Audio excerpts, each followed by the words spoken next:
Pernah tak korang pernah rasa gatal yang teramat sangat pada telinga, dan gatal tu memang betul-betul efek lah kehidupan harian korang. Jadi kemungkinan anda sedang mengalami satu masalah yang dikenali sebagai otomycosis. Jadi apa itu otomycosis? Otomycosis ni dia merupakan satu jangkitan kulat disebabkan oleh fungus, dan masalah ni sebenarnya dia prominent ataupun lebih cenderung berlaku kepada populasi dewasa berbanding dengan kanak-kanak. Untuk pengetahuan korang lah, sebenarnya masalah otomycosis ni dia agak common ataupun selalu berlaku kepada mereka-mereka yang berasal ataupun tinggal di negara yang beriklim panas, lembap ataupun tropical. Sebagai contoh di Malaysia sendiri, sebenarnya ada lebih kurang 60 jenis fungus ataupun kulat yang menyebabkan masalah otomycosis. Tapi kulat yang common yang menyebabkan otomycosis ni ialah kulat-kulat yang bernama Aspergillus. Okey, antara golongan-golongan yang berisiko untuk mendapat masalah otomycosis, yang pertama ialah golongan swimmer ataupun orang yang suka berenang. Okey, orang yang suka berenang, kenapa dia prominent? Sebab bila kita berenang, terutamanya bila tak pakai head cap ataupun earplug,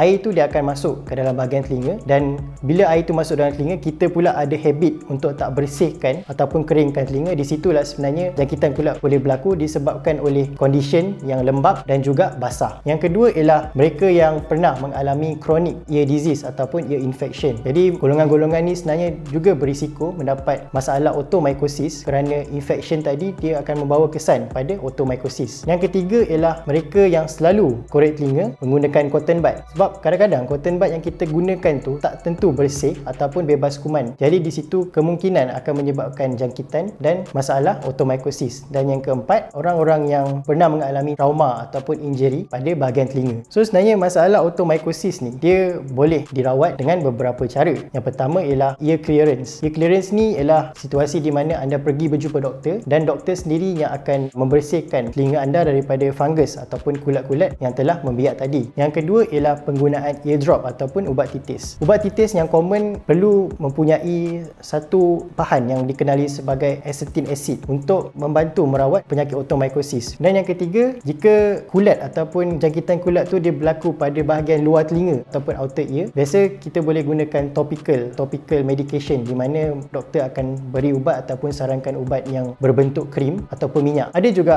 oral medication ataupun ubat yang kita perlu makan, disebabkan ada sesetengah fungus ataupun kulat ni dia resistant ataupun dia takluk lah, senang cakap, bila kita gunakan eardrop kepada seseorang pesakit yang mengalami otomycosis. Antara cara-cara untuk kita mengelakkan diri kita daripada kita dapat masalah otomycosis ni, yang pertama ialah jika anda seorang swimmer ataupun berenang, pertama tolong elakkan berenang di tempat-tempat yang kotor, contohnya macam paya ke ataupun parit, kerana di situ sebenarnya ada banyak sangat bakteria yang boleh masuk ke telinga dan menyebabkan otomycosis. Yang kedua, jika anda seorang penenang, boleh gunakan head cap ataupun earplug untuk elakkan ataupun kurangkan air masuk dalam telinga. Sebab macam saya katakan tadi, kalau kita seorang yang tak suka sangat bersihkan telinga ataupun keringkan telinga kita akan jadi lembab, dan di situ dia merupakan satu favorable spot lah untuk fungus ataupun kulat ni membiak. Yang ketiga, selepas mandi, pastikan anda lalu keringkan telinga anda dan pastikan telinga sentiasa kering. Dan yang keempat, elakkan menggaru